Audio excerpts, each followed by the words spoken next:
ద్వారా రైతులందరి దగ్గర తీసుకోండి. అక్కడ పంట వేసారో లేదు చూసుకోండి. కొంతమంది పంట వేయకుండా కూడా ఇన్సూరెన్స్ క్లెయిమ్ చేయొచ్చు. అదే వేస్తున్నామని చెప్పచ్చు. ఇదివరకు అట్లా రాసేవాళ్ళు. అంటే ప్రభుత్వము ఇదివరకు ఎట్లాంటి కొన్ని మోసాలు జరిగాయి అంటే పల్లె ప్రాంతాల్లో కొన్ని ప్రాంతాలు కరువు ప్రాంతం అని ప్రకటించేశారు.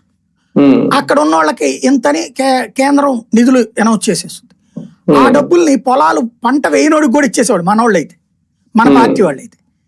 అట్లాంటి పరిస్థితుల్లో మోసం జరుగుతుంది ఇన్సూరెన్స్ కంపెనీలకైనా సరే. అలాంటి పరిస్థితి లేకుండా ప్రతి వాలంటీరు కూడా వాళ్ళ ఏరియాలో పొలాల్లో ఎవరెవరు ఏమేమి పంట వేశారో చూడటం, దాన్ని రైతు భరోసా కేంద్రానికి ఇచ్చేస్తారు.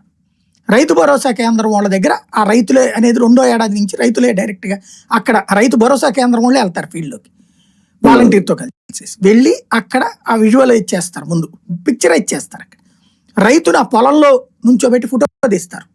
ఆ నాట్లప్పుడు, పెరుగుతున్నప్పుడు, తర్వాత కూడా. అంటే పొలంలో పంట వేయనిది క్లెయిమ్ చేయరు, వాళ్ళకి ఇన్సూరెన్స్ ఉండదు. అంటే వాళ్ళని కౌంట్లోకి తీసుకోరు అనమాట. ఆ పొలంలో పంట వేసింది ఏం పంట ఏంటి ఇదంతా ఒక రికార్డు వచ్చేస్తుంది ప్రభుత్వానికి, రైతు భరోసా కేంద్రం. దాని ద్వారా ఎంత ఉత్పత్తి రాబోతుందో ఒక క్లారిటీ ఉంటుంది, ఒక ఎత్తు. రెండవది, ఈ పంట నష్టపోయినటువంటి సందర్భంలో లెక్క తెలిసిపోతుంది. ఏ పంట నష్టపోయారు, ఎంత నష్టపోయారు.